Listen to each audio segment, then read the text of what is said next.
Hello and welcome to Unleashed.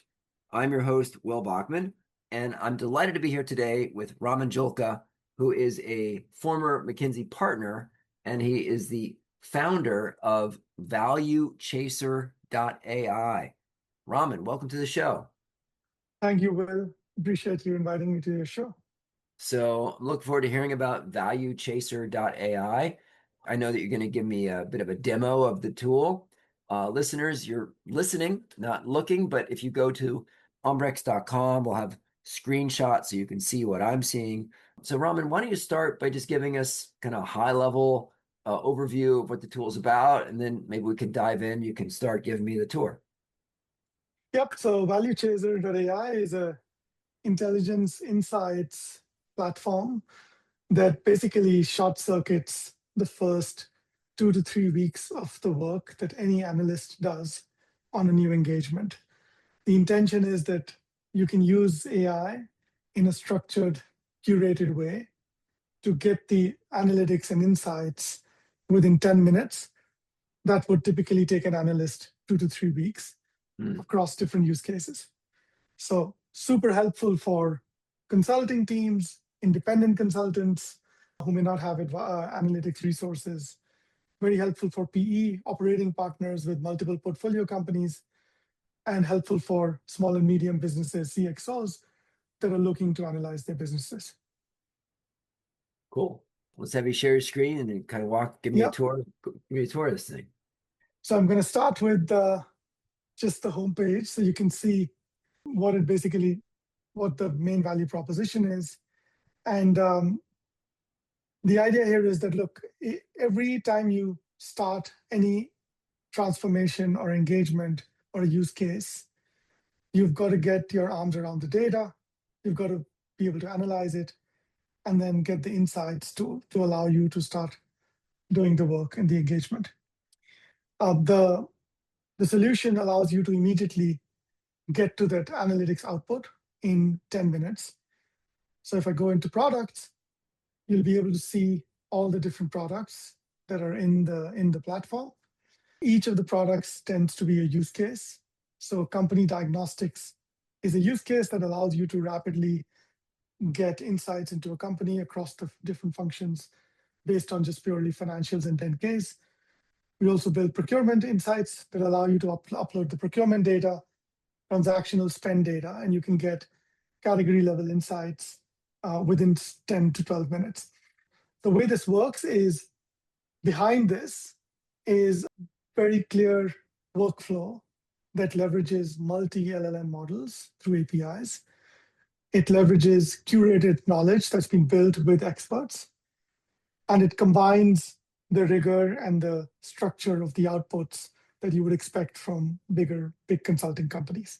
And it packages all of that in a way that accelerates that three weeks into 10 minutes. So I've basically got into a simple form, as you can see on my screen. I'm going to take an example of a healthcare company that's a public company, so we have the 10K available. And I'm basically now just going to upload the 10K into the platform.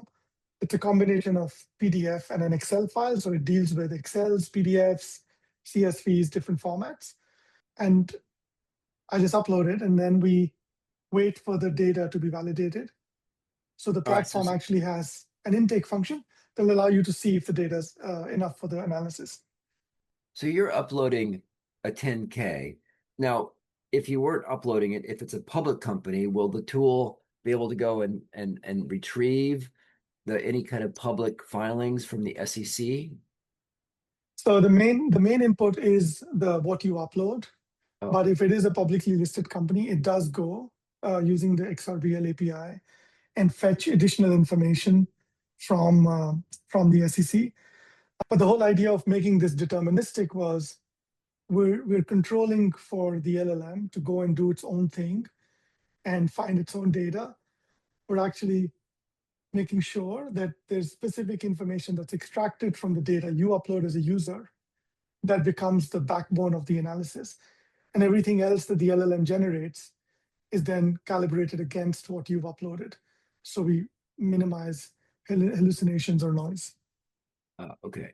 So this tool really leans into more of upload your own files and your own data, and we will analyze that as opposed to, let's say, ChatGPT, which will, you can ask it a question, it'll go out to the universe and search the web and find stuff that it thinks is good.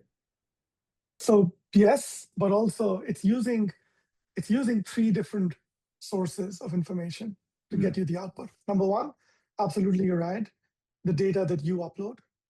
Number two, based on the information that you share. So we uploaded the name of the company, the website, the industry, the sub-industry, and it's going to use that information to go and fetch additional information from the internet, from the models. So it is doing market research, competitor research, and any other information that's available. So that's the second piece. And then the third source of information is the knowledge that's been curated at the back in the platform. So for example, for the diagnostics, we've curated standard functional levers, thousands of levers across different industries and sub-industries. And you'll see in the report, it actually pulled that. In procurement, we've got 70 different taxonomies, 1,400 different category playbooks. So it's drawing on all of that, contextualizing it with the data you've uploaded, and then giving you a comprehensive output. Wow. Okay. So there's a lot of knowledge built into it. That's right. And all of that knowledge is being built through the experts. So while this is running, let me just, like, the hypothesis that allowed me to start this was that the three reasons why people come to consultants, generalizing it a little bit, is either analytics, expertise, or change management. And my hypothesis was that the models have progressed enough that analytics and expertise can be drawn out from them if you know what to ask, how to calibrate, and how to control for the hallucination. And so that's what I tested. And so what we've got now is the ability to get the analytics done and get deep expertise that's already curated within 10 minutes so that the consultants can focus their time on judgment of that output and then change management and driving the impact. While this is running, I can also show you the procurement Yeah, let's output. do that. So let's kick that off as well in parallel. So you'll see two different outputs within a few minutes that we're having the conversation here. So I'm going to run this for a software company. This is a mostly indirect spend, but this is 10,000 rows of transactional spend that has your standard AP data with invoice numbers and supplier names, etc. And you'll see that, again, the platform will first ingest the information and calibrate to make sure that it's enough to do the analysis. And if there are any gaps, it'll flag those gaps immediately. In this case, the data is actually complete. So we should have a high sufficiency score. And then we move into the workflow. So while that's running, we've now seen that the diagnostic report is already available. That took us, 6-7 minutes. Okay, this was the company diagnostic, right? That's right. Yeah, so that was the one we triggered first. And there are two outputs that have been generated. So there's a diagnostic report, which is a PDF, and then an Excel workbook that goes along with it, which gives you the more detailed analysis of what's in the report. And you also receive all of these links in your email when you generate a report in the platform. So let's first start by looking at the PDF. Great. And what you'll see here is a structured output that synthesizes executive summary that tells you what's happening broadly with this business. Where does it stand in terms of its financial performance? What are some of the areas of opportunity? What needs to happen in order to drive more value within the business? And what you'll notice is every single number is cited here. Every single source that we're using is mentioned in the report. And you'll see that list in the appendixes at the bottom. But it highlights the financials that have been extracted, shows you extended financials that have been pulled from SEC's website. And then it starts to focus on specific levers you can pull for this business based on the analysis that it's done. And the levers get into the detail of what action you need to take, what's the impact, what's the context of that action, what's the calculation of the savings, and what are the next implementation steps. And this is repeated across multiple levers. So that's the big piece. The other big piece is around the health score, which tracks across the functions, what is the score of this business based on the benchmarks that we've built internally. None of the client's data is used for these benchmarks. These benchmarks have been built in the background using publicly available sources, detailed scoring mechanisms, and basically based on the analysis that we've done for publicly available companies. And the benchmarks are calibrated by the size of the company and the industry and sub-industry of the company. So again, you see the rationale for the scoring. So it shows you in a lot of detail what the scoring is and why is it that the score is high or low in a specific function. Again, focused a lot on actionability. And then you have the market Wall Street perspective, because this is a publicly listed company. It also extracts what's happening in the market in terms of assessment of this company. So it pulls the most recent information around challenges, presence, investment trends, etc. There's a whole section on market intelligence. So where is this company operating in? What segments of the market? What are the main growth drivers of the market? How does it compare to the competitors that are in the same space? And then it starts to get into more market position overview of this company relative to the competitors, and then it gets into financials, which is all the data we extracted from the uploaded documents. Gives you insights around core financials, what are the big gaps, opportunities, and strengths. And then it dives into a value creation plan, which is basically the last section of the report.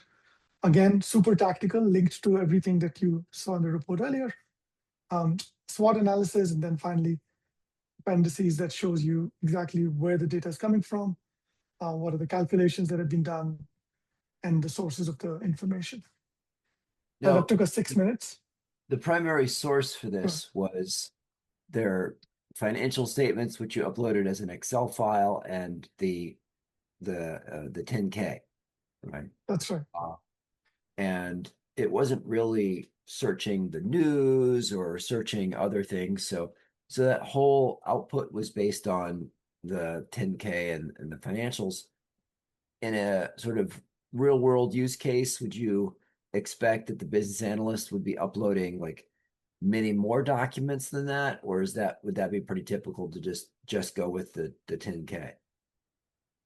Yeah, so the output that you saw was, I would say, 60 to 70% the materials that were uploaded, and those were analyzed, and 30% or so market insights based on the materials that were uploaded. So there's some market intelligence that's pulled in that was not in the documents that were uploaded.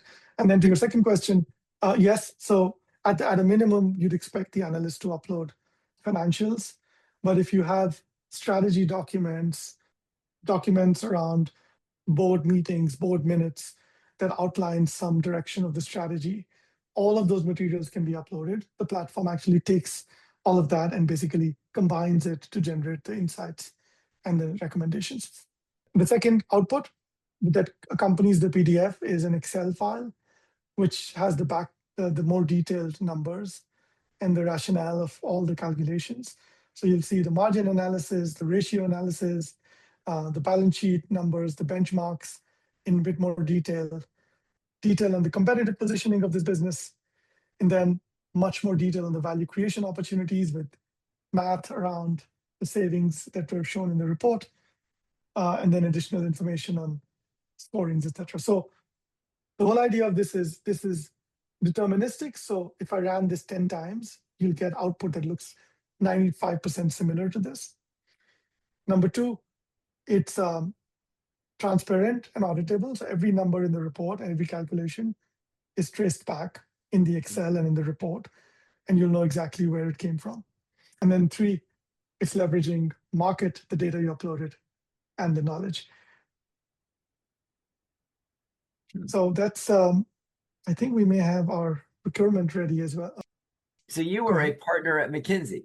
How would you feel if, a business analyst on one of your teams had come back with this as a deliverable? What would you say would be satisfied with, and what would be the areas for improvement if a business analyst came back with basically this output?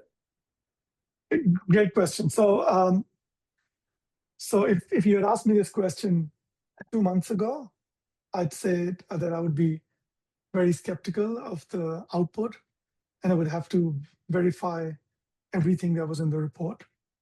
I think where we are now with the report is, I'd say 99% of the report has been verified and is traceable and auditable. So my reaction to the analyst would be that we have now saved ourselves 3 weeks of building the analytics model, doing the expert interviews, doing the market research, and analyzing the client's data. So let's spend the next 2 days to verify what's in the report, what the recommendations are, and then let's spend the 3 weeks that we've saved to dive into the specific areas of opportunity and start aligning with the client straight away to get those to action. So the axis of the engagement shifts completely to a much quicker pathway to engaging with the client on actions that need to be taken versus sitting in a room and doing the analysis and recommendations.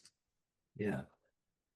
Now, one question for you is, if you go to ChatGPT and put it on extended thinking mode or heavy thinking mode and ask it, hey, here's this company, please find all the public financials, what analysts are saying about it, use high quality business sources and give me, a current view of the strengths, weaknesses, help me understand their current strategy, what are some opportunities they have for growth, etc.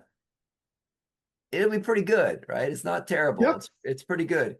How would you compare, and I'm sure you have, your output of ValueChaser.ai versus the output of ChatGPT with a well-crafted prompt and searching the Yep. public internet for SEC documents and other sorts of resources?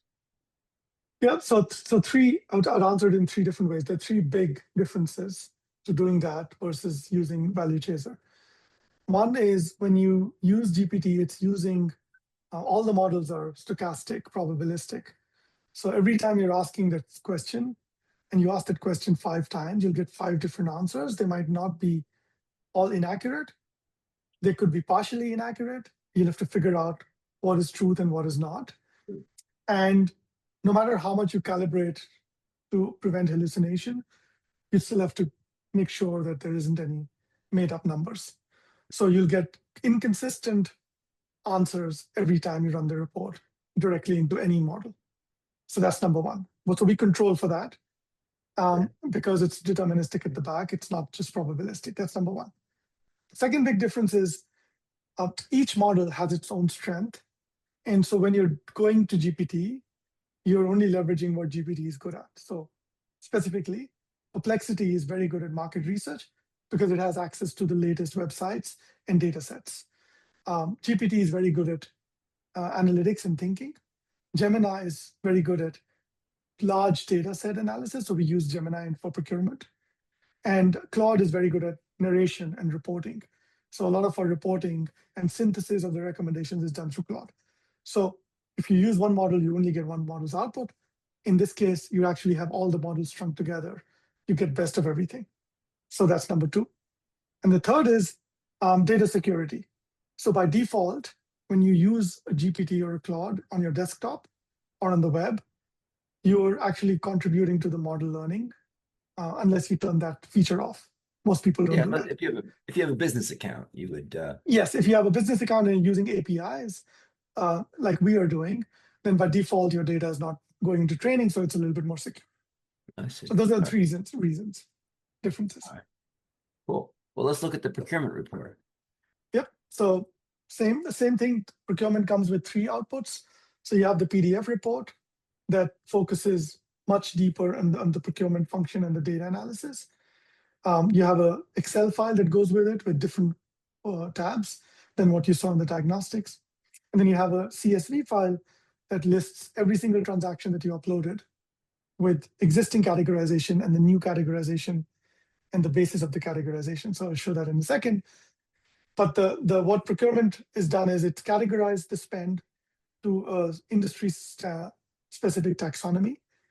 And then it's used that categorized spend to map against our intelligence playbooks to bring through the levers and the actions you can take. So it shows you the high level spend overview, the synthesis of what the maturity score is of this organization, what are the quick wins, what are the trends, again, focused specifically around procurement, not the broader functional diagnostic. And then it starts to get into real data that you uploaded. So top suppliers and the context related to the suppliers, summary of the spend across suppliers. It then gets into the health score, which is 6 different dimensions and what you saw in the diagnostics. So this is dimensions like what's your data quality, supplier management and risk profile, contract discipline. So it's picking all of that from the data that you uploaded, and it's assigning a score. And this maturity score feeds into the savings analysis, because if you have a lower maturity organization, we apply the higher end of the savings benchmarks or vice versa. Then you get into your typical procurement analysis, right? So top categories by spend, your previous categorization, new categorization, direct, indirect spend. You have the supplier intelligence, supplier concentration analysis, top suppliers, share of spend, risk assessment, and then you get into very granular recommendations. And you'll see that each of the recommendation is specific action that is tied to a subcategory of spend. It lists the implementation steps, success metrics, key considerations, and then it is auditable because it tells you which playbook did it use to extract this lever. The platform chooses your top categories, spend categories, to pick out the relevant levers to apply to this spend data. So there are 9 different levers that are detailed out in the report, with each with savings owners and the actions that need to be taken. And then following that are next steps, because a lot of the time the ERP and AP data is not enough for you to take action. And so the follow-ups is around understanding the next level of detail with the category managers. And so the report actually tells you, hey, in the professional services spend, there are opportunities, and here are the next questions you need to ask, the additional data you need to request, and what are some of the things that you need to be wary of. This is typically what would happen in a team room, where the the analyst would have done the modeling, and the AP or the partner would then basically say, okay, these are the 5 areas we want to dive into. Here are the next things you need to do, and ask the category manager in the next interview. So it's already listed here. So I'm going to skip past that. And then you have the action plan for the next 3 months. You have the implementation risks. And if this was if this was an industrials data set and it had SKU information and unit of measure and unit pricing, the platform would also do material analytics. So best price, opportunities to consolidate, and so on. So again, at the end, in the appendix, everything is detailed out with the methodology, the sources used for benchmarks, the confidence levels, and so on. So that's the report. And then alongside this is the model that looks different from what you just saw earlier for the diagnostic, because now it starts to get into the detail of the procurement spend, where it shows you a summary of the savings and the analysis, the top transactions with the normalized categories, spend tier, shows you the category analysis for each category, total spend, percentage of total supplier count, transaction count, etc. And then it goes deep into savings assessment, where now it shows you 24 levers versus just the 9 that were detailed in the report.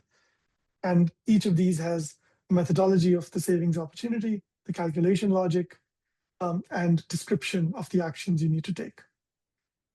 So there's a few more tabs here, but that's the the second output. And then the last output for procurement is a full detailed CSV, which lists all of the 10,000 transactions that were uploaded. But this time it shows you not just the raw transactions, but also what was the categorization that was assigned, what was the categorization method that was used, what's the level of confidence, and it allows the user to basically change it, edit it, and validate and audit it in case you're interested in seeing why it was categorized in a certain way. Again, all of this took us less than 10 minutes from uploading the 10,000 spend rows of data. And we've tested this with 1 million rows of spend across 35 different sub-industries. Are these outputs something that we could share for listeners who want to check them out? Yes, so they're actually on the website. So All right. on the website, if you go to cases, on the menu on the top called cases, and within cases, you have 2 cases for company diagnostics with both the outputs, the Excel and the PDF, and same with procurement insights. You have an industrial utilities example and a healthcare example with 3 outputs that you can download. Amazing. Can you tell us about the pricing of this tool? Yep. So each report is $900. So basically, we've structured this in a use case basis. So what we ran today was 1 company diagnostic and 1 procurement analytics, and they would cost 900 times 2. So user can come in, upload the data, and basically get a report output. You can also subscribe. What that allows you to do is it allows you to skip the payment every time. You buy credits upfront. Each credit is 1 report, is 1 credit. And you have your own space. You have your own space, like you're seeing on my screen right now, which is, it allows you to see how many credits you have left, what are the products that are available. So all products are available to all subscribers. You can see the history of the reports that you've generated. So you have access to your historical reports, and your data stays within your own tenant. So those are the advantages if you subscribe. And then the third option is a white label. So if you're a big consulting company or a PE fund, and you really want to tie this into your software product or internal capability, and you don't want the ValueChaser brand to show up, then there are opportunities to white label this. We basically create a replica of the platform that can be hosted in your own environment. Can you give us a sense of the current customer set? Yeah, so we're currently in private beta. So we are not publicly launched yet. We've been in this stage for 1 month or so. So we have a few consulting companies, global consulting companies that are piloting this. We have a couple of private equity funds. We have some independent advisors that are also piloting this and giving us feedback. And the idea is that we want to test this. We've tested this now in the real world. We've gotten feedback from the actual users. We have actually integrated a lot of that feedback. The product that you see now in company diagnostics is extremely different from six weeks ago based on the feedback. And the reason why we're building categorization and procurement insights as 2 separate products is because we got the feedback that people want to go much deeper into categorization, and it should be its own product. And if you have clean data, then you can just go directly into insights. You don't want your product spend to be recategorized. So I'd say a handful of clients that are piloting it, and we're getting ready for public launch where we announce this and anybody can access this at the end of the month or early next month. And if listeners are interested in being part of that beta test, how would they sign up for something like that? Yeah, so they can go to the website. There's an email, their email addresses to contact. You can contact us at my email address or at contact@valuechaser.ai and let us know that you're interested. The process for the pilot is you sign up, you have a very simple 2-page agreement, and we create a tenant space for you. You get some credits for free, and you can basically test it with your historical engagement data sets, current data sets, or new engagements that you want to test, and it allows you to see the output before you're convinced that you want to buy this. The other thing that people can engage with us on is co-developing newer use cases. So every use case that we developed so far, diagnostics, categorization, and insights, has been done with clients in real world with feedback. And we're building a module for SIM and data room analytics for PE jointly with a PE fund today. We're also building proposal development and client intelligence module, which will allow you to write the name of the company that you're about to have a conversation with, the name of the person that you're going to meet, and the platform will basically give you a synthesis of sentiment analysis of what that person is thinking about, what's top of their mind based on publicly available data, the company's profile and the financials, and recommend 3 or 4 areas that you could propose to that client for potential consulting engagements. So we're building that with another consulting company at the moment. And then there's a pipeline of products that are being built. Amazing. And so Raman, just remind us here at the end, where would you point people online if they want to learn more about the product?